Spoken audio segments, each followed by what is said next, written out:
Hello? Is anybody here? Hello everyone, my name's Tomato Anus, also known as the Meager Meat Stick. This is a segmented speedrun of Resident Evil 2 Remake, and I'm gonna explain how the world record holder Frit beats the game in 51 minutes. Frit didn't just record the run for this video. He and the world record holder for Resident Evil 3 Remake, Catastrophic, both helped with the script to make sure it's all as accurate as possible.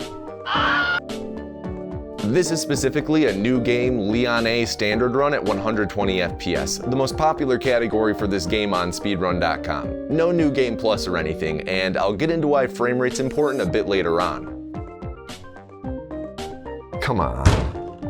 The game is essentially a string of getting key items required to progress through 4 main areas: RPD-1, RPD-2, sewers, and labs. When Frit starts in a moment, he'll skip the 2 intro cutscenes and shift boost to get moving. If you hold shift before pressing a movement key like W, A, S, or D, Leon will stumble forward, which isn't too optimal. If you instead start holding shift after holding a movement key, Leon reaches max speed instantly instead of stumbling, saving up to 0.15 seconds each time you do it with optimal execution. It's a bit tough for the untrained eye to see a difference, but Frit does it to start the run here and arrive at the gas station door 0.15 seconds ahead of schedule, where he'll shift boost again after skipping another cutscene. After running past this guy taking his 15-minute work break to care for his neck wound, Frit heads towards the back of the station where he'll skip another cutscene and run to the right past a zombie to go grab the key he needs to leave the station. Freeze! I'll shoot! He shoots the zombie back here to be able to run past him, with this guy being super erratic and having a lot of variation in his behavior, like stumbling, which makes you miss your shot, or he can just grab you instantly. On his way out of the station, notice how Frit turns 2 corners at the end of the aisle here really quickly. I'll get to what that is soon. After then saying ahoy to Claire, he skips a few cutscenes, including the title card, bringing him to Raccoon City proper. Wow, it sure was nice for Pastoni Tony Marinara to invite us to his new restaurant, don't you know? How about we give him a thank you gift? Ooh, I think I've got something in my pocket that would make a great gift. Here, can you hold my wallet for a second while I find it? You betcha. Say, this seems new. Where'd you get this wallet, Chicago guy? Oh, that's a Wallet Pro by Exter. It holds up to 14 cards, and if you press that ergonomic button, it pops them out. Oh, sorry, startled me. Wow, I like the slimness of this while also having the cards easily accessible. I also appreciate the cash strap and the fact that the flap closes easily and stays compact. And hey, is this Vachetta leather? Yeah, man, you always impress me with your ability to identify leather. How fucking deep are your pockets, man? And notice the Finder card too. It's compatible with the Apple Find My app, so I can find my wallet if I leave it behind, and I can trigger it to ring from 300 feet away. Dinner was terrific, Tony. Great job. Thanks. Looks like your waiter filled your drink a little high there, Minnesota guy. Let me take care of that for you. Go to partner.exter.com/tomatoanus and use code tomatoanus to get 42% off your Exter order today. Again, that's the link in the description. Code tomatoanus, 42% off. Ah, found it. Here's a thank you from us for inviting us to dinner here. Thank you, but you will have to pay for the 9 extra orders of Big Ziti you guys got. Don't worry, I'll pay. Just put it on whatever cards you can find in here. Attention all citizens. Thankfully, Leon's dressed for the weather, which is probably the first thing you have questions about. Costume mods became allowed in 2023 after it was disproved that your character model changing affected bite chances. Currently, weapon cosmetics are still prohibited though, but we don't know what the future holds. Maybe someday we'll see those in runs too. Pay attention to how Frit rhythmically taps aim when he goes down and upstairs through the run. This is something called stair skating, which repeatedly cancels Leon and Claire's slow stair animation so you run at a normal pace. The zombie in the street up here is pretty tricky to avoid, but Frit is able to bait it left before sidestepping to the right. It's not the most beginner-friendly trick, but turns out a lot of this run is very beginner-friendly. So pause the video, re-download the game, put this video on a second monitor, get caught up, and then just copy what Frit does beat for beat as he does it. The RPD-1 segment is well underway, with it ending when he finds all 3 medallions and puts them in the statue in the main hall. The stair skating I talked about a moment ago is the first of 2 big pieces of movement tech, with the second being quick turning. It's essentially what it sounds like, a quick way to turn, and is done by letting go of the direction you're holding the movement key for the direction you want to turn, and tapping aim to turn that direction. Stair skating and quick turning combined to be hugely important, with stair skating alone saving over a minute through the run. After he skips the cutscene here where he gets the notebook from the cop who dies, Frit does the first pause buffer of the run. There's a zombie that bangs on the door to this room and bursts through after a certain point. The zombie's internal timer continues to run when you pause though, so Frit pauses and times out how long he's paused by cycling through the menu 5 times, and when he unpauses, the zombie bursts through the door immediately. The Resident Evil community uses the in-game timer that shows up on the final screen as your run's official time, and that timer pauses when you pause, so this pause buffer is a way to get better zombie behavior without losing time. Pause buffering and its validity is a bit of a contentious topic in the Resident Evil speedrunning community, so Frit tries to only use it in certain hard to react to circumstances. After crop dusting the cluster of zombies in the hall, Frit arrives back to the main hall where we meet Kenneth Branagh's cousin, Marvin. Hercule Poirot's cousin gives Leon a combat knife, but Frit isn't going to be using that for a bit. Instead, whoops, I lied. He actually uses it to access this lever, but then he won't be using it for a bit. On the other side of this gate, Frit will pick up some bullets from the bench he passes, which is something that really only he does, but I'll explain in a moment. First, he has to get past a hanging zombie around the corner at the end of the hallway up here. He's gonna do a quick turn there because if you take too wide a turn, the zombie will fall and stagger you, losing half a second. Right now, he's on his way to get the spade key, a key item required for progression. When you pick up an item, it goes into your first available inventory slot from left to right, top to bottom. The 4 slots on the left are quickest and easiest to access, so he grabbed those bullets to fill the 4th slot to make the spade key go into the first slot of the 2nd row. Inventory management and making sure your items are in optimal spots for access is huge for this run. After confidently climbing through a window with exposed skin coming dangerously close to broken glass and dropping down and really feeling that barefoot landing on hard tile in his knees, Frit rounds a couple corners and heads towards some stairs. At the top of the 3rd flight of stairs is the first big roadblock and reset point in the early game, with a zombie waiting there with a few possible patterns. In this run, Frit ended up getting an easy one where the zombie stumbles around and he can just shoot it once to stagger it. He doesn't want to be too liberal with shooting zombies though, more on that later. Now that it's later, the reason he doesn't want to shoot zombies too much is because this game utilizes a difficulty adjustment mechanic, DA for short. When you do things like take damage, pick up or use an item, damage enemies and or miss shots, and more, you either gain or lose DA points. Every 1,000 points denotes a level, and right now and for a good bit longer, Frit will be at DA 5. In the early game, zombies always stagger with 1 headshot, but at higher DA ranks, that won't be the case. The difficulty adjustment is very routed out to try and make sure you avoid DA7 by the end of the game, with DA7 slowing you down and making enemies much scarier. If you end up doing too much damage throughout the run though, or don't take enough damage, DA7 is a very real possibility. In the library, he gets an unskippable call from the Best Director nominee's cousin, so he uses this time to trigger the floor collapse, Leon not missing a beat when it comes to sticking to the dialogue. Frit stutter steps before getting moving again, because if you move too fast, the radio call continues on when it shouldn't.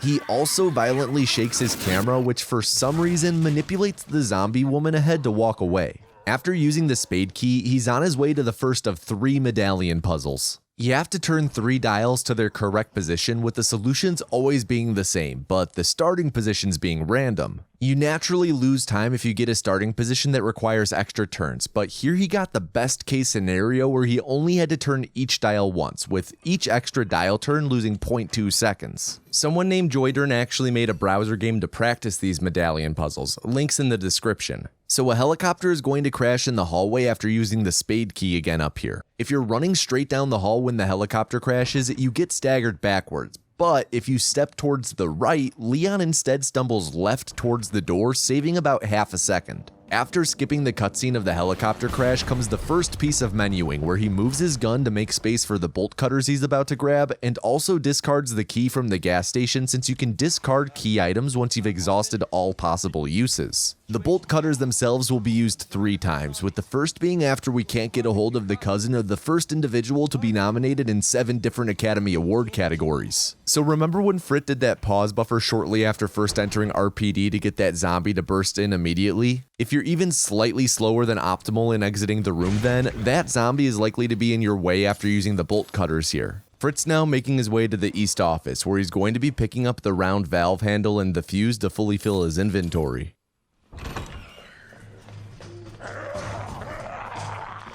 After removing the chair blocking the outward opening door Lebowski style, he'll use the fuse on the fuse box, flicking his mouse right and down to interact with the item that's far away in the menu as quickly as possible. After waiting for the gate to rise, the beachgoer lathered in baby oil makes his way across the main hall to the west wing that he ran through earlier. With the bolt cutters, he can now unlock a chain door in the operations room in the far back corner, but to get there, he has to get past some zombies. That hanging zombie he quick turned past earlier is still, well, hanging, so he quick turns on a tight line to again pass by without triggering it. There's another zombie up here who's totally random and standing in the middle of the doorway, so Frit pulls up the weapon wheel to use the central icon to line up a headshot, then does a quick draw to instantly shoot the zombie. After rounding the corners ahead, he'll enter the operations room and do the last bolt cutters usage in the game, so he can discard them right after to make room for the electronic gadget he's going to pick up. He skips on picking up a flashbang in this room that would be used in a difficult segment later, and unlocks the door to head back through the hallway that he precariously climbed the wall into earlier. He's going to quick turn his way up the stairs here again, running past a few zombies stuck in static animations, and will head into the locker room on the 2nd floor. There he'll use the round valve handle to turn off the steam and access a new area of the map, leading directly into one of the biggest RNG checks of the run and a huge reset point.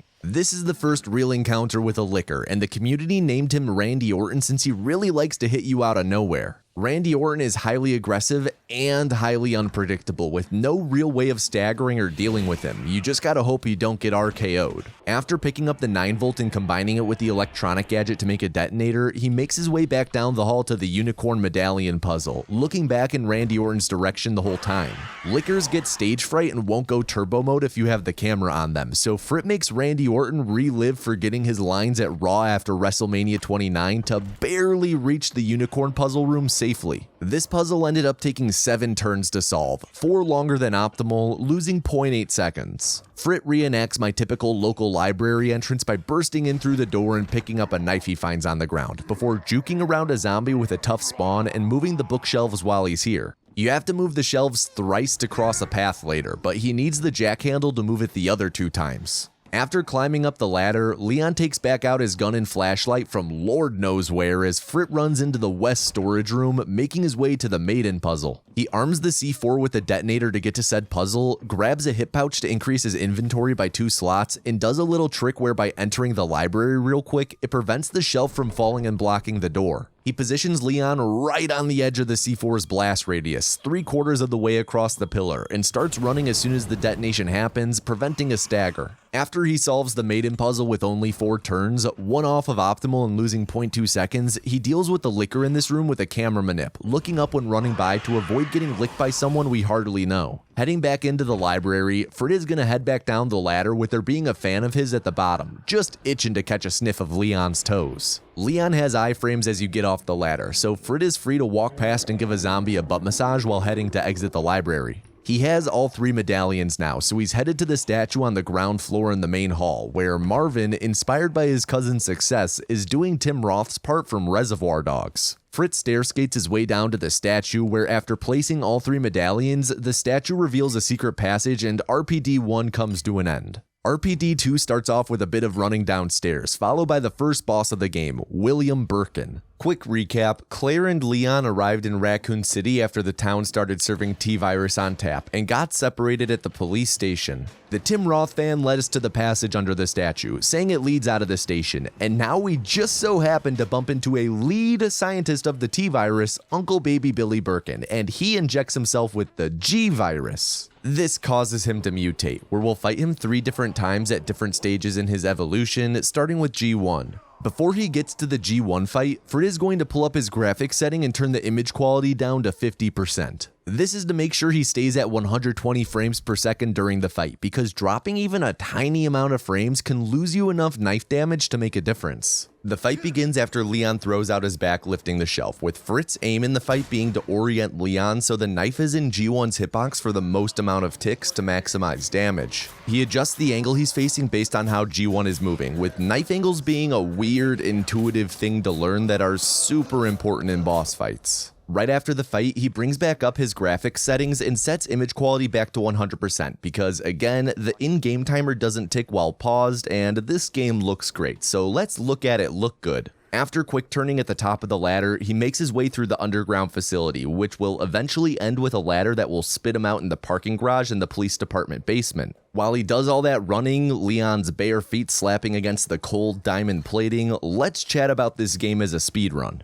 If you're wanting to try speedrunning for yourself but haven't found a game to try yet, and also happen to like this game, which why wouldn't you, it's one of the best games ever made, it makes for a great first speedrun. It's generally beginner friendly since it has such a simple control scheme and the ways of avoiding enemies are typically simple. It's not all a cakewalk though. The boss fights can be tricky for beginners. There's a lot of intricacies to them, but if you make sure to practice your boss fights, you should be able to finish a run without too much of a hassle. And don't get it twisted, I'm not saying that this run is easy to get a good time in. Running at the top level requires a lot of practice, skill, and execution, but the barrier for learning the run yourself is low. So Frit's now at the garage, a PTSD trigger I didn't know I had, and after skipping the cutscene at the kiosk of Ada showing up and saving Leon, he'll head through the jail since there's a crank handle he needs to grab and back. Essentially, he's trying to get to the basement stairs and get back upstairs, but to get to the basement stairs, he has to unlock the door to them, and to unlock that door, you have to get to the generator room, and to get to the generator room, you need the crank handle over here. After skipping a cutscene involving an investigative journalist who was arrested because he was investigating the police chief, keep a lookout for that headline in the news these days, he picks up the crank handle and turns around to run back through the jail. The jail is the west wing of the basement, and the generator room and basement stairs are both in the east wing, so he's got to cross the garage again, and while he does that, let's talk about doors. Doors in the RE engine are, in general, pretty finicky. They're not too bad in this game, but are much worse in Resident Evil 3 Remake. They're pretty sticky and just don't want to open if you don't open them correctly, though I do think that's how most doors work.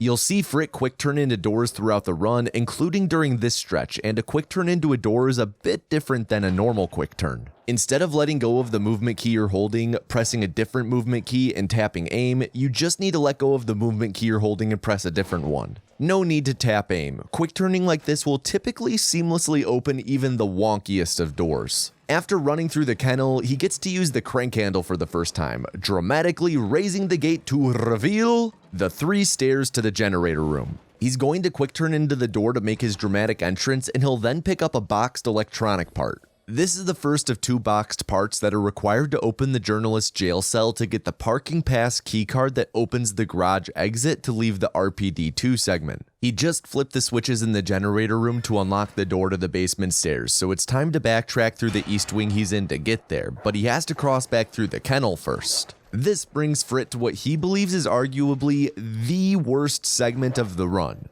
the dogs. They're horribly, horribly random. The first ones in the generator room and this one in the hall are static and pretty much always do the same thing, but there's a dog that busts out of a vent in the kennel he has to avoid, which he does by running a specific line towards a pillar on the wall, adjusting the angle towards the door the instant he crosses the trench drain. Consistent movement makes the dog miss every time. Once he's out of the kennel, the real shit show begins. There's not much in the way of strats to get through this part safely. You kinda just have to blow through it and hope for the best. You can shoot the dogs to buy yourself a little time if you know you're going to get bit, and each time you end up getting bit, you lose 1.5 seconds. Getting bit by a dog would have serious repercussions since Frit wants to take specifically 1 backbite of damage the entire run to manipulate his DA, and a dog bite would throw it off to a point where you can't get it back to where you want it to be. So after proving Blade wrong that skating uphill can be easy and then doing 2 quick turns at the top, he makes his way into the break room to grab a fuse before turning back around and continuing down the hallway. There are 2 zombies vibing out at the fuse use spot down the hall where you also need to wait for the gate to raise. It's a bit hard to just hang out next to them while waiting though, and there's a strat you can do where you shoot the wall or floor to manip the zombies, but Frit found it inconsistent and instead plays whatever random hand is dealt to him. The first zombie is consistent and never lands his grab, but the second one has 2 patterns, with him doing the one in this run where you can run by and headshot him afterwards, which is better than the alternative of having to dodge him to avoid the initial grab. After running past the bifurcated zombie, he heads outside and up the fire escape to the 2nd floor where he'll quick turn into the door and run down the hall to use the crank handle again. As he runs down the hall and after quick turning around the corner up here, he's gonna pass by the door to the art room, which he drive-by opens for shits and giggles. No real point in me calling that out, I guess. He can then crank open this next gate, which has another dramatic reveal, this time of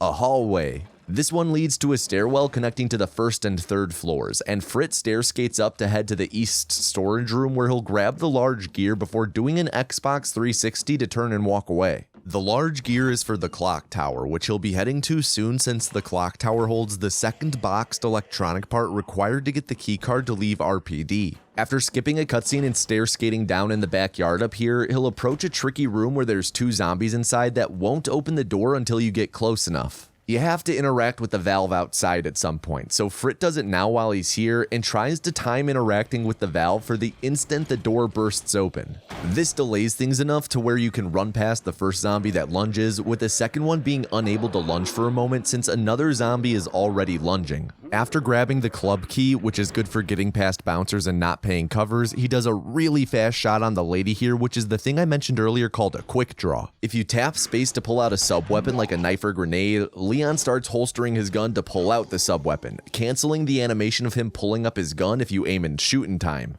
There's no delay, the bullet just comes out the instant you aim and shoot. So after pulling the lever up here, the fire of the helicopter crash will be extinguished and our first encounter with Tyrant, aka Mr. X, will be set up. Frit will use the wall in the hall as a visual cue to align himself to be a specific distance away from Mr. X after he moves the helicopter. It's after moving the chopper that X's animation ends and he becomes active and will begin attacking, and if you're a specific distance away from him, aiming at him, and not moving, X always does a lunging sweep attack you can blow past. After blowing past Mr. X, there's a chance we won't see him again until we're in the sewers, but we'll just have to see what the speedrun gods have in store for Frit. So like I've mentioned, to exit RPD he needs to open the garage gate, which requires the parking pass keycard, which he needs the 2nd boxed electronic part to get. That electronic part is located in the clock tower, but to get to the clock tower, you have to move all the shelves in the library to make a bridge, and to move the shelves, you need the jack handle, which is in the records room in the 1st floor of the West Wing, which is where he's headed now since the club key opens that door. There's now a licker in the West Wing halls leading to the records room, but by doing a quick turn to enter here and staring at the ceiling, the licker is manipulated into jumping on the ceiling. This is super advantageous and allows Frit to run straight up to and unlock the record room here with the licker zooming past behind him. Inside, he discards the crank handle since he's fully used it and picks up the jack handle before exiting the room, having spent a short enough time in the room so that the zombie here is still getting up and stuck in an animation. You typically don't have to worry about the licker when heading back towards the main hall, and I guess Frit must have upset the speedrun gods somehow because Mr. X ended up showing up again here, but he does the same manip, stopping moving and aiming at X until he does the lunging sweep attack, which Frit runs past, again blue balling X. He's currently beelining it to the main hall stairs to go up and access the library on the 2nd floor, where he's going to fire a shot at the ground outside. This manipulates a zombie that can spawn in a corridor in the library so that it won't grab you, but that zombie didn't spawn there this run so the shot wasn't necessary, but it's always worth doing just in case. Using the jack handle to lower the shelf onto the track and moving the shelves twice to get them in place is a fairly big reset point that's out of your control, since sometimes there will be a zombie near enough to grab you.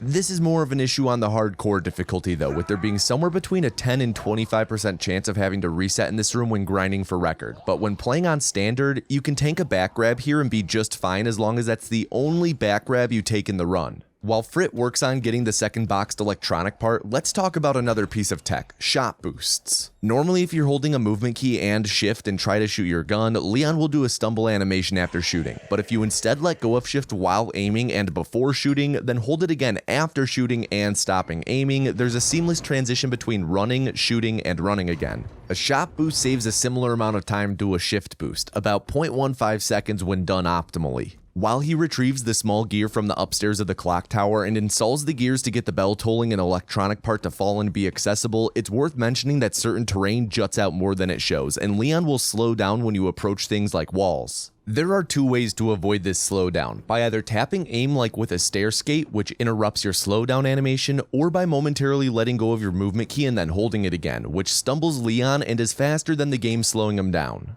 So with the second electronic part, he can pretty much leave RPD, he just has to make it all the way back downstairs, right? First, he has to get past a couple zombies here, with Frit pausing to check if the zombie outside the door is dangerous, and then giving us a top-down shot of the zombie cop trying to give him a shoulder massage.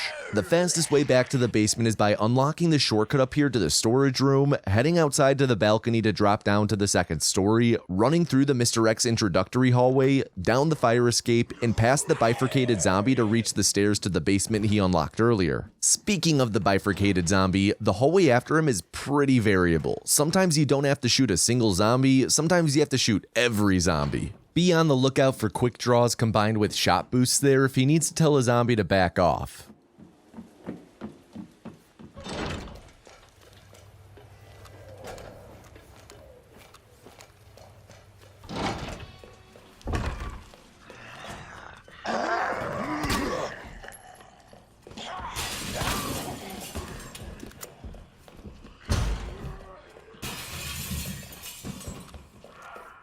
After heading back down to the basement, the RNG dogs become a factor again, where getting bit isn't only on the table, it's more on the table now than earlier. There's 3 dogs in the garage proper, with one around the initial pillar who can bite you instantly that you can't do anything about. Just have to hope it doesn't happen. He takes a curved path here that generally prevents the dogs from biting you, but again, this sequence is random. Frit glances back to maybe shoot a dog if one's following and he knows it'll bite him, but this time he got through unscathed. He's headed through the jail to go back by the journalist who is illegally detained, since that's where the panel is where you install the boxed parts to open the jail cells and grab the key card for the garage gate. After solving a quick puzzle that he knows the answer to, he'll grab the parking pass off our fallen Italian brother before doubling back through the now powered up and unlocked jail block. Remember after he used the bolt cutters for the last time how I mentioned he skipped grabbing a flashbang that he could use later? He skips on picking up a flashbang in this room that would be used in a difficult segment later. That part is now because this prison sequence is an absolute mess and really tough to get through. Frit has a lot to keep track of and execute properly to get through cleanly, and has a narrow window to pull it all off. So the hallway looks like this, and here's where all the enemies spawn. He's got to get to the other side, ideally without shooting and without taking any damage, and he's going to do it using a strat discovered by a player named Nix Issues. Nix isn't just a former world record holder for this category, but he's also the only controller player in the top 15 on the leaderboard, and figured this all out on controller while routing a knife-only category where he couldn't use a flash. The initial plan of attack is to run at an angle to bait the first zombie, then sidestep them. While sidestepping, he's also trying to bait a zombie in a cell on the left into trying to grab him once the first guy's lunge is finished. Since zombies have to wait a moment to lunge at you if there's already one lunging at you, the baiting of the cell zombie is deliberate to give him a moment of safety while passing other zombies. Hanging left and hugging the cell also helps with trying to make it past the 2 zombies out near the front, with the one on the left being super random and can step in front of you and block you or even grab you. If things go well when you pass these 2, the one on the right will turn and lunge at you, which cancels out the more random zombies' lunge. There's 2 more zombies making their way down the hall though. The one on the left is pretty static and easy to avoid, but the one on the right is also super random. He can stumble out in front of you, which you have no real chance of avoiding and will kill your run. Frit's gonna try and cross the hall around here to get to the right side and pass these 2 zombies, which is right when Mr. X shows up and complicates things. The intention here is to have Mr. X get far enough into the hallway so that he does a punch before Frit gets intentionally grabbed by the guy who can stumble. If you bait out the punch and grab correctly, X's punch will connect with the zombie's back. canceling out the grab and letting Frit blow by. Part of the grab though is to shake your camera a ton when grabbed. Runners used to aim at X here for a moment to bait the punch, but Catastrophic found this camera manip that baits a punch and saves 0.2 seconds over aiming. This whole hallway strat is something that runners didn't really do for a while in main game runs because it was deemed inconsistent and runners just found the huge randomness factor annoying. Frit himself finds that this zombie here who can stumble really likes to give him a hard time, always stumbling when Frit's doing an actual run and never stumbling while in practice. Game day player for the T-Virus, I guess. Now, let's see if Frit can execute on all this, or if he'll have to think on his feet to get by.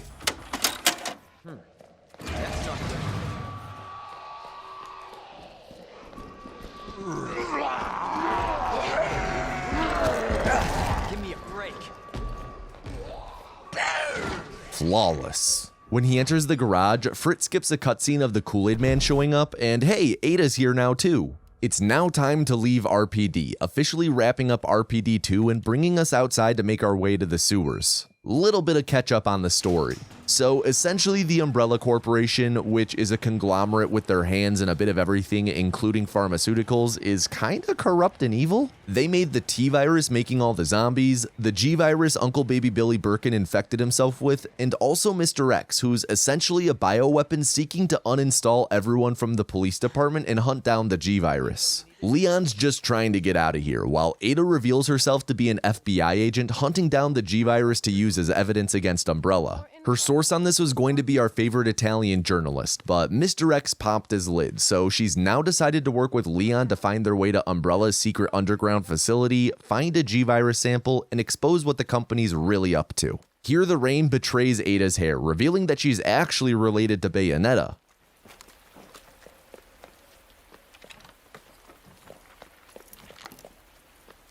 And I thought rain made my hair frizz out. After skipping the dour cutscene where the gun shop owner tells his daughter to look at the flowers, we're relocated to behind the shop where Frit will skate his way down a bunch of scaffolding to the entrance of the sewers, all while FBI agent Ada lore dumps a lot of the stuff I just talked about. Frit's already pretty up to snuff on all this exposition though, so he pulls ahead from Ada, sprinting towards the hole to the sewers like it's the Amigara fault beckoning to him.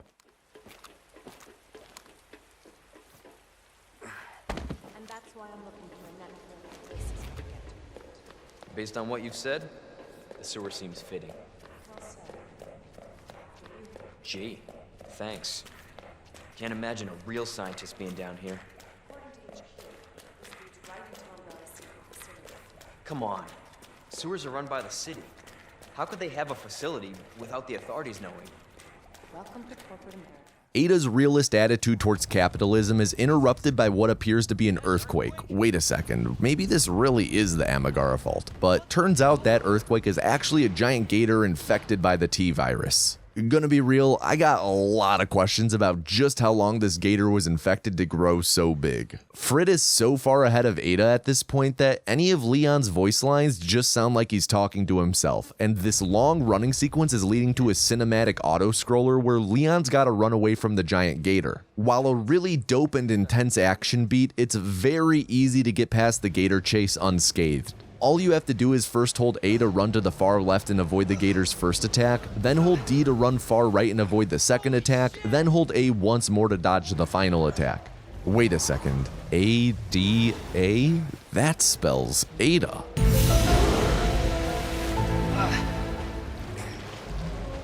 After doing a Roy Scheider to the gator, Frit picks up a grenade that's conveniently sitting on some trash and hasn't fallen in the murky water yet to be lost forever, moves the nade to the 4th inventory slot, and then moves his club and spade keys to out-of-the-way inventory slots. He didn't end up using them in all of their intended spots in the police department, so he's unable to discard them and has to tote them along the rest of the run, and moving them now is actually a mistake. It's more efficient to do it earlier when you have the large gear, but Frit forgot. After FBI agent Ada finally calls out and nearly crushes Leon's skull with a ladder, it's time to progress into the rest of the sewers. Up here. What the hell On the walkway here, Frit does his best Midwest impression by quick turning to say to Ada, "Oh, just gonna squeeze past ya." You still have to wait for Ada to walk to the elevator though, so getting past her doesn't save any time. It's just a neat little thing you can do with speed tech. This part's a bit of an auto-scroller where you have to ride the elevator down, so while that all goes on, I'd just like to say, as always, that I hope you're all doing well. If you're not, then please remember, as always, that no feeling is final. You are in no way defined by how you feel, and neither is the rest of your existence. It might take a long time for things to get better, but they will, even if gradually. You might not notice it day to day, but at some point you'll think back and realize just how far you've come. Just please always keep in mind that no feeling is final and there is a tomorrow. Who makes the viruses? Scary as that elevator was. Back to the run, here Frit skips a cutscene where Dr. Annette Birkin shows up and pops a cap in Leon's ass before fleeing, so we now get to play as Ada. Ada has a unique weapon, the EMF Visualizer, which is used to hack electronic boxes and the big-ass ventilation fans to turn them on/off. Frit starts by scanning the panel to turn the fan at the top of the ladder on, then scans the fan so that it goes so fast that it busts almost as quickly as I do. The EMF Visualizer has a pretty interesting trick that most people don't know about. Typically, people will just hold down aim and fire to fill the hackometer. That's what I'm calling the meter that fills when you hack. Turns out though that if you tap fire when hacking, the hackometer fills up faster, though this does require some precise aiming and can be a bit tricky. In the next room up here, he'll skate down some stairs, and when you're halfway down them, there's a zombie off to the right that will activate, which you can hear with his grunt. If you have optimal movement and don't stumble into any walls or anything, you can blow past that zombie for free, but a lot of beginners have trouble with this. Thankfully, there's a safe path to the right here that you can take, which is just a touch slower, but Frit is able to zip on by, making the zombie look like he has zero peripheral vision. To progress in the sewers, he has to ride the lift out of this room, but he has to hack over here to power the lift for— Jesus Christ. Sorry, that zombie really got me. After hacking, he makes his way back to the lift, and here he again uses the icon in center of the weapon wheel to line up a headshot before doing a shot boost to keep up his pace. So when Frit's tapping to fill the hackometer, he doesn't actually need to fill it all the way up. In fact, he can fill it so that he's just one tap away from the point where it's full, then run away. It's pretty easy to spot, so keep a lookout as he hacks throughout the rest of this FBI Agent Ada segment. Always been good at running. You do that. After hacking here and then pulling a lever while he can hear Robat Bat-and-Bat's boots approach behind him, he heads into the ventilation room where he gets another fan to bust, but Ada is impatient and leaps through while it's exploding.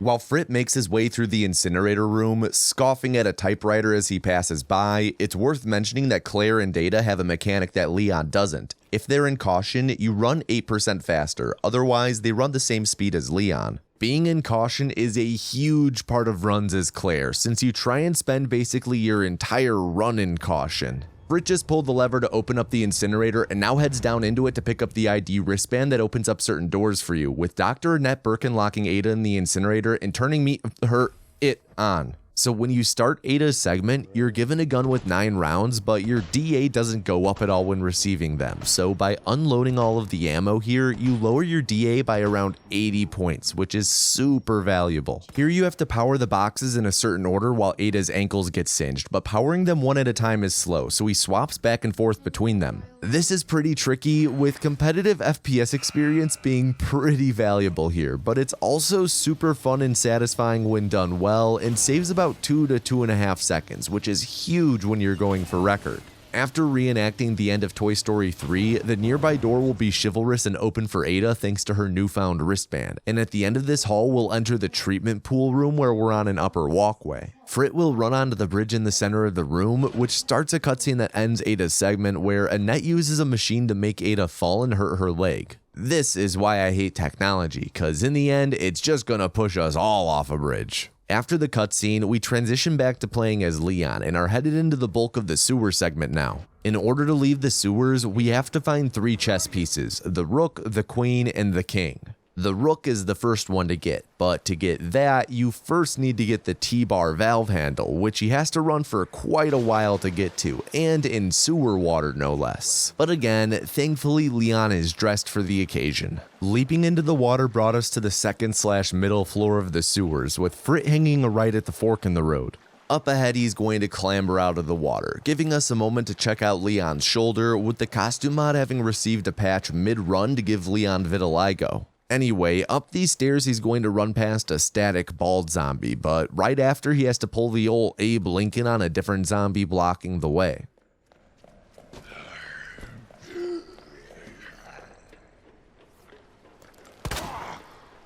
After skating down these stairs, he grabs a knife off a barrel and hops back in the grimy water with zero hesitation or concern for letting his nuts adjust to the water's temperature. And after sliding down the slide here, Leon gives in to his compulsive need to speak anything he tastes.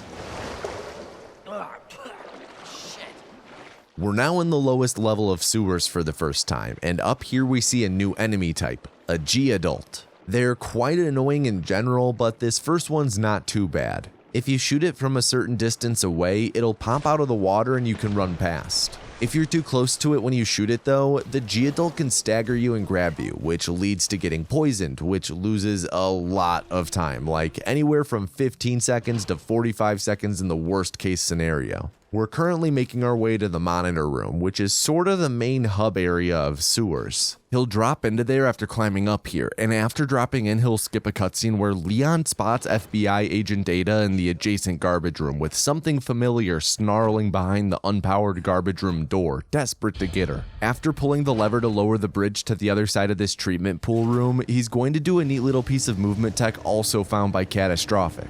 If you run horizontally as the bridge is coming down and tap W into the bridge when it finishes, you hit max speed sooner. After quick turning off the bridge, he's going to do a baby stair skate down 3 steps to grab the T-bar valve handle. With the handle, Frit will be able to open the required doors to go get the Rook chess piece. After turning right around, he'll go through a door up here and skate down some stairs to the fake central hub of the sewers, the central hub room. Down there, he's going to pull a lever to open up a shortcut to the initial waterway we slid down to when Leon ate caca. And remember 21 minutes and 54 seconds ago when I said Frit wants to take specifically 1 backbite of damage the entire run to manipulate his DA? Frit wants to take specifically 1 backbite of damage the entire run to manipulate his DA. Well, this is where he'll do it, letting one of these zombies get a taste of Leon's vitiligo shoulder. This is intended to be the only damage he takes the entire time. Once he hops into the water and takes the shortcut, he takes a wide berth to the left to avoid the G-Adult that comes spewing out of the sewer on the wall.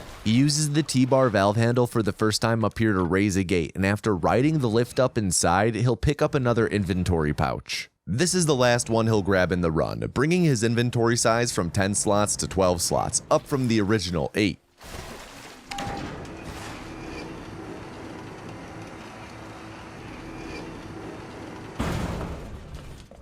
After unlocking the door here, he'll grab the Rook piece and turn right around to ride the lift back down. At the bottom, he'll hop back into the Sen and shoot the G-Adult that came spewing out of the wall, letting him run right past. So far, the G-Adults have been pretty easy to avoid, but I promise you, they'll be just about as problematic as your grandpa at Thanksgiving real soon. Frit got some interesting RNG this run where he shoots the first zombie here, which is normal, but the guy being up on the ledge is really bad because he can instantly grab you and you can't fight back, but thankfully in this run he just happened to be facing the wrong way to grab us. He can be an annoyance coming up though, so keep him around in the back of your mind.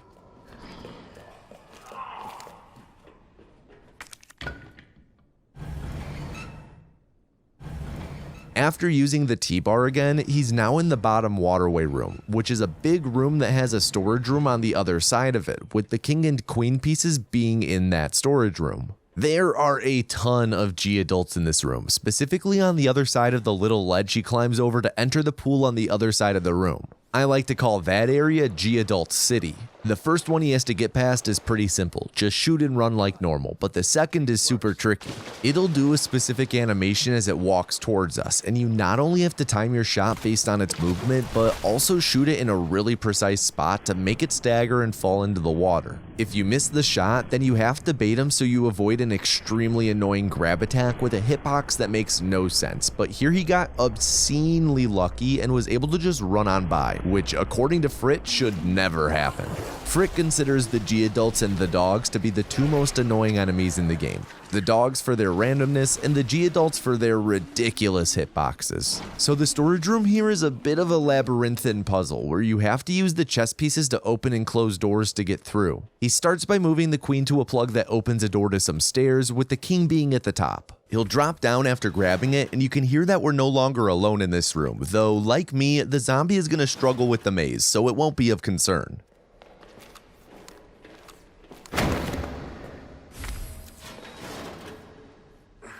He moves the queen again, this time to unlock a door leading to both the exit and a king plug, which he puts the king in. This opens a second door that connects the king and queen plug, letting him do a little loop to grab the queen and head through the king's door to return to the king and exit. With the monarch stored somewhere on or in Leon's body, he has to make his way across G-Adult City again, with the first G-Adult as you hop off the ledge being the big RNG and reset point in the sewers. He does an interesting piece of tech when going down the ledge, where you hold aim in the direction of the G-Adult, which manipulates it into the move where it spits babies at you, with it being harmless while it's in that animation. Here the G-Adult decided to do a big overhead swing though, which thankfully you can run past too. After climbing onto and down the ledge up ahead to exit this pool and G-Adult City, there's a rural G-Adult that comes at you fast that's super tricky, since in Leon runs you have to land 3 shots on its eye to stagger it, and in typical G-Adult fashion, the eye's hitbox is super wonky. Note to those of you still mimicking Frit, this is not a beginner-friendly strat. Instead, you should go up on the ledge on the right, wait for a grab attack, then jump down and run past. Now that he has the 3 chess pieces, he's making his way back to the monitor room, which again is the real central hub. Up here he has to make his way back through the phony central hub though, and remember that guy who was on the ledge but facing the wrong way? Well, because he was on the ledge earlier and lunged, that means he likely is on the stairs we have to run up on the right. Frit is keeping track of this though, and is able to squeeze by on its left, which is both very dangerous and also very cool looking.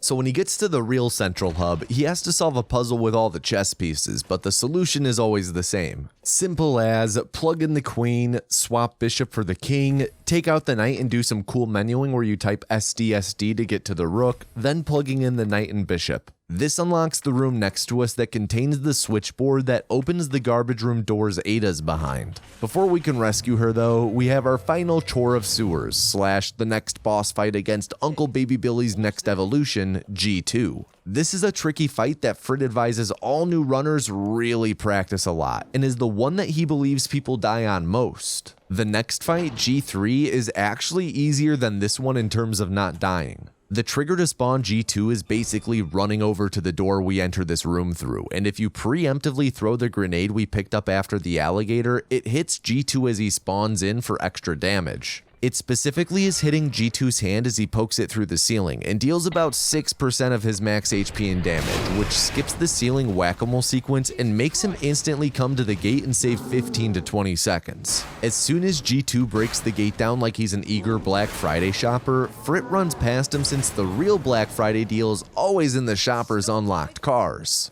While Frit runs to the battle arena, he again lowers his image quality since, reminder, it keeps his frame rate high, which helps maximize his knife damage. He'll then go and hit the button to move the storage container to the far left to prep for later, since to finish this fight, you need to get G2's health under 50%, then hit him with the container. He then runs into the crate's corner, which baits G2 into an attack, and Frit gets to work, really focusing on his angles to make sure that he gets G2 staggered and on the ground as fast as possible. Normally runs are done with a speedrun tool that displays enemy health, player health, inventory, and your DA value, but he didn't have it for the run in this video and had to use his intuition to suss out out when G2 was below half health. This might sound easy, but knife damage is a little random and you won't always get G2 there in the same number of slashes. He lays in a few extra slashes for good measure, but ended up actually doing a little too much damage here, meaning his DA is a bit higher than intended for the rest of the run, which is hugely important since if your DA is too high, staggering zombies with headshots later on becomes a total coin flip. Once he finishes slashing, he runs over to the button to begin the crate on its collision course, then needs to get G2 on that collision course, baiting him to the far side of the arena with a running slash attack. He grabs some handgun ammo, a flash, and a knife while waiting for G2 to get Regina Georged, skips the cutscene of it happening, then begins making his way to rescue Ada. He starts this short jump by running across this destroyed scaffolding that thankfully fell in such a way that not only connects to the other side, but is also structurally sound enough for Leon to cross. After unlocking this shortcut door to the garbage room here, he again raises his image quality to 100%, then skips the cutscene where Leon rescues Ada and rips out a sharp piece of debris that was lodged deep in her thigh. Frit and the somehow not horribly limping Ada then begin making their way to the cable car, which is the exit to sewers and entrance to labs. In the story, they're still chasing down a sample of the G-Virus and Dr. Annette Birkin, who fled to Nest, which is the official name of the Umbrella Corporation's labs. Right before they get in the cable car though, Frit is going to do the most important shift boost of the entire run. It'll be to get past Ada before she has a chance to block the car's doorway, which, if she does, loses you 3 seconds. This brings us to the end of sewers and the start of labs, and when Frit sets off at the end of the cable car ride, FBI agent Ada will stay put in the cable car because of her leg, with us pretending we didn't see her walk on it for a considerable distance in sewers. But she is kind enough to give Leon the ID wristband. This final segment, Labs, is Frit's favorite because of 1, the nerves you have going into it, and 2, it feels the most balanced in terms of everything going on. There's a few puzzles, there's a little RNG but not too much, there's plenty of tricky things that are satisfying to pull off, and he really enjoys the 2 boss fights. Our main goal here is to secure a sample of the G-Virus. He has a quick breather while waiting for the door to open, so he wastes some bullets to both lower his DA a bit, but also expend bullets so he can reload and free up an inventory slot.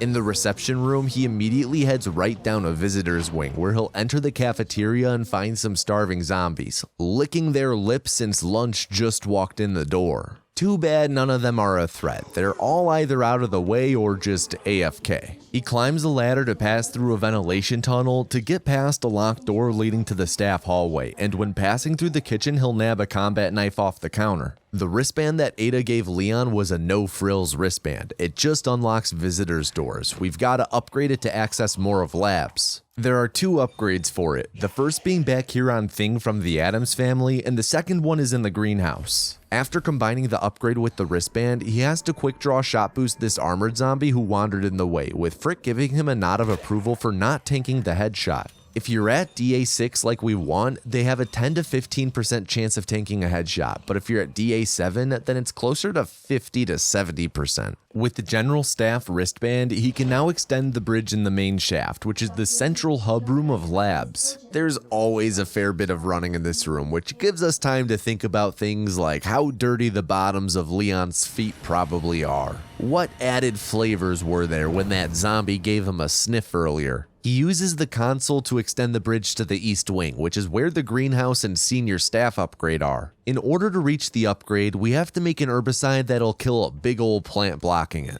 The herbicide is first synthesized into a solution in the drug testing lab, then later finalized through a cooling process in the low temp testing lab, which is pretty much a walk-in freezer. He needs a vessel for the solution though, not like vessel like when we do the culling when I stream, like something to hold the solution. He doesn't have space for it in his inventory though, so while he waits for the door to open up here, he's going to shoot 1 round to use up the last of an ammo stack and free up a slot for the herbicide cartridge. After passing this Ivy zombie that's still waking up, he inputs some security codes that are always the same in this scenario. Unfortunately, you can't use the number pad for this. You have to use WASD to navigate, and then press the interact button, which Frit has bound to E. This is an easy to remember keybind, since you'll always remember that Frit starts with the letter E. These codes unlock the ladder in the greenhouse and the door to the drug testing lab, where the herbicide solution synthesizer is. After picking up his cart from the dispo, he shift boosts to save another 0.15 seconds and bursts on into the greenhouse, headed to the unlocked lab. The synthesis is a puzzle where the answer is red, green, blue, red, green, blue, red, green. Way easier than I remember from trying to solve it in my playthrough. That shit was hard. Once you solve it, you have to wait for it to empty, with it draining slower than an octogenarian's bladder.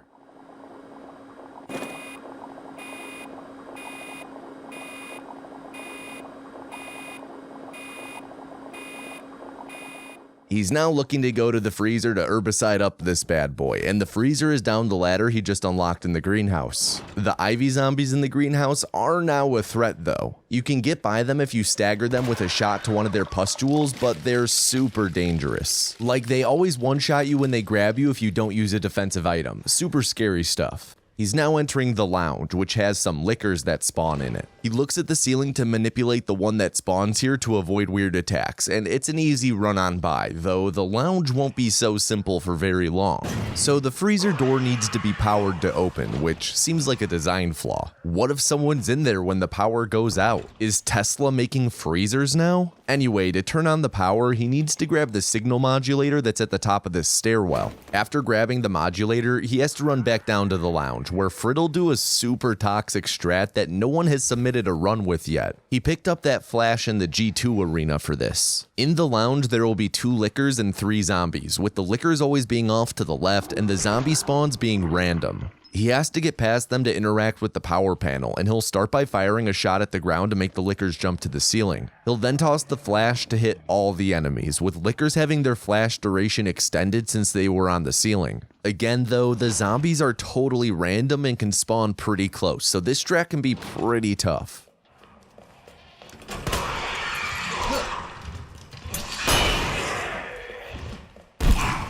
When he places the modulator on the wall, he tunes it to the same frequency Matthew McConaughey did in Interstellar. Going back across the lounge is super treacherous though, with Fritz slowing himself slightly to prevent a licker from slashing, though this run he got super lucky with the farther licker bumping into the closer one, causing the closer one to turn around and ask what he wants, and Frit also pops a shot at a zombie, leaving it thinking, the fuck did I do? This is potentially a placebo thing, but Frit and Catastrophic have been workshopping it and they think it manipulates the zombie to be in a better position when you cross back through this room later. The freezer is a pretty straightforward part, with Frit just having to run in and interact with the cooler thingy to finalize the herbicide. Who left the freezer open? Now blessed with nipples that could slice tungsten, he begins making his way back across the lounge, with him wanting to go back to the ladder and greenhouse. That means he has to hang a left at that corner where all the lickers and zombies are hanging out, and gonna be real, this part is just incredibly chaotic. He shoots that guy from the placebo shot who was just wandering up to ask why he got shot earlier, and it just runs past as lickers fly all over the place, and keeps his camera pointed back to prevent the lickers from getting the zoomies. He fires off a round right before climbing the ladder, which manipulates the Ivy zombies upstairs into better positions, which is another strat found by Catastrophic. The Ivies here are a notable reset point for labs and can be really high stress since it's easy to let the nerves get to you and miss shots. In this run, the manip worked perfectly, and he didn't encounter a single Ivy while making his way to use the herbicide at the spot he first grabbed the cartridge. This sends the herbicide through the sprinkler system, dousing every Ivy and also the big ol' plant, causing the scientist who was pinned to the wall by the big ol' plant to fall, allowing us to snag the senior staff wristband upgrade.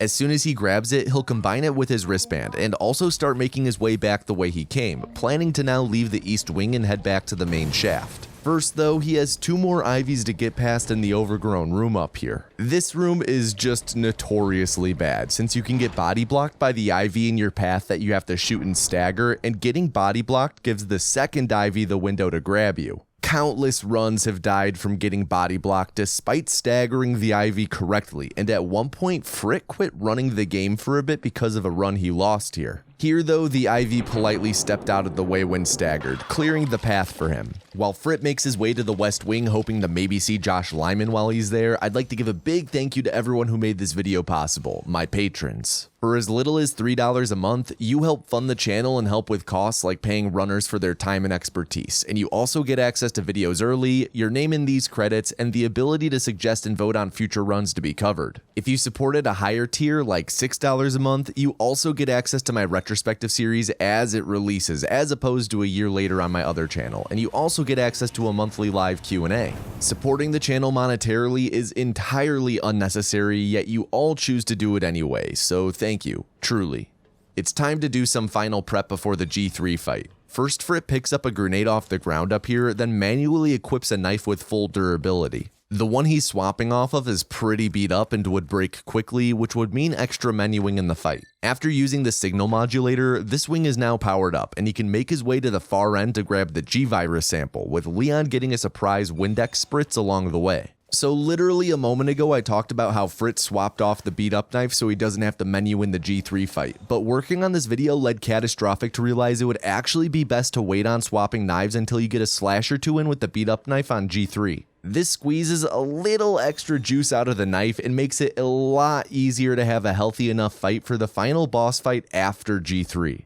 So with the virus sample in hand, the G3 fight will start as we're going back across the bridge, with us dropping down into the bioreactor area below. He'll start the fight by throwing a grenade into this specific little green zone. He needs it to land there because if it's too short of it, then Leon can stagger and the fight will get messed up completely, or it can pop one of G3's eyes, but we need those intact to stagger him at specific points, and if you throw it too far, the nade won't deal enough damage. He'll then dig in with the knife, trying to pop the thigh eye in 2 to 3 slashes to stagger him, with Frit sneaking in a few extra slashes before backing off to bait a ground slam attack. This gives a window to pop the shoulder eye, followed by the back eye, with the angle for the back being really precise. G3 will then go into a phase where his chest eyes are exposed and he chills on the floor, and Frit will focus on knifing the back, standing a little away from G3 since if the knife hitbox pokes through G3 and damages one of his chest eyes, he'll instantly stand up. He's constantly watching his knife durability and swapping to new knives the instant his current one approaches 0.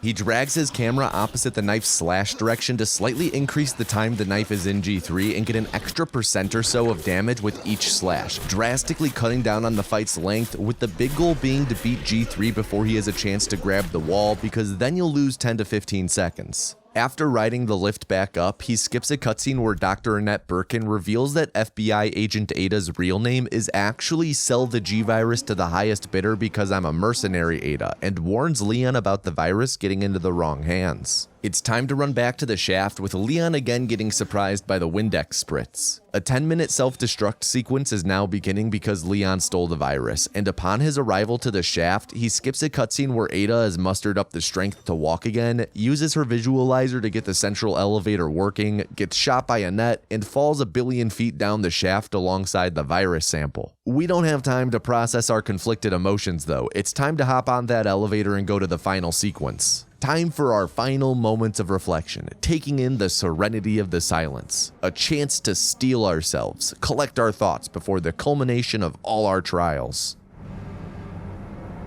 Isn't it weird how when Frit strikes a pose with the knife, we just get the most awkward perspective of Leon's left bicep? Looking a bit like Quagmire these days.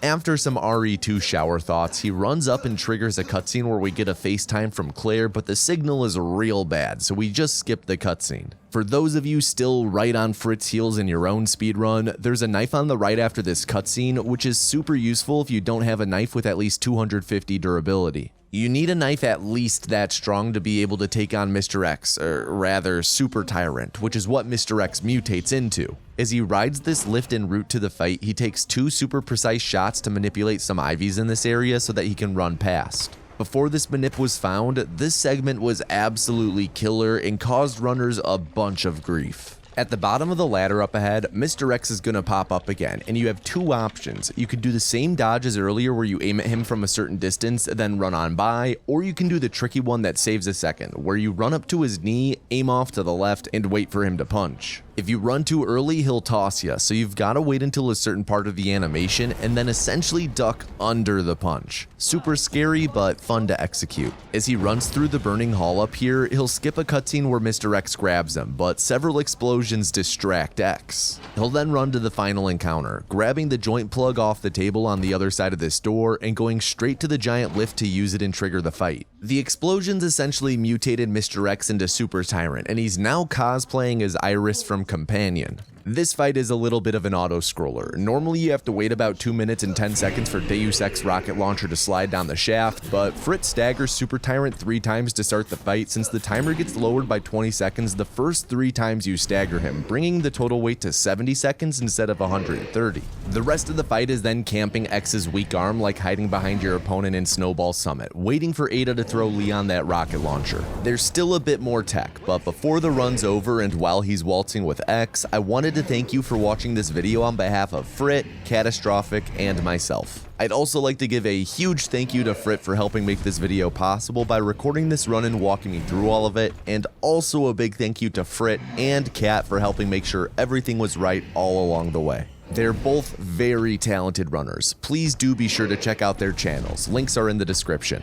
While Frit dances around, he makes sure to keep Super Tyrant clear from the debris that fell into the arena, because if any of Super Tyrant's attacks end up hitting the rocks, the AoE is huge, so you have to be quite aware of that. So a year and a half ago, alongside Quick Draw being discovered, it was found that if you tap space to bring out a sub-weapon before you pick up the rocket, and hold both mouse buttons and W when you pick it up, the rocket will instantly fire. Don't have to aim it or anything. It comes out immediately and turns Super Tyrant into just legs. This was found by Curtis, a former Claire world record holder, and this was a huge discovery because before this, Super Tyrant was incredibly inconsistent. Frit's now pretty much home free. All he has to do is a modified version of a quick draw where to get it to work with the rockets, he pulls out his handgun and does a quick draw with it, swapping to the rocket in the middle of when he taps space. This nukes a cluster of zombies blocking the end of the game. He can then just run on ahead to the train and hop on, time officially ending as soon as the train cutscene starts. That about wraps it up for this video. This was a segmented Leon A standard speedrun of Resident Evil 2 Remake. I've been Tomato Anus, and I hope you have an above average day.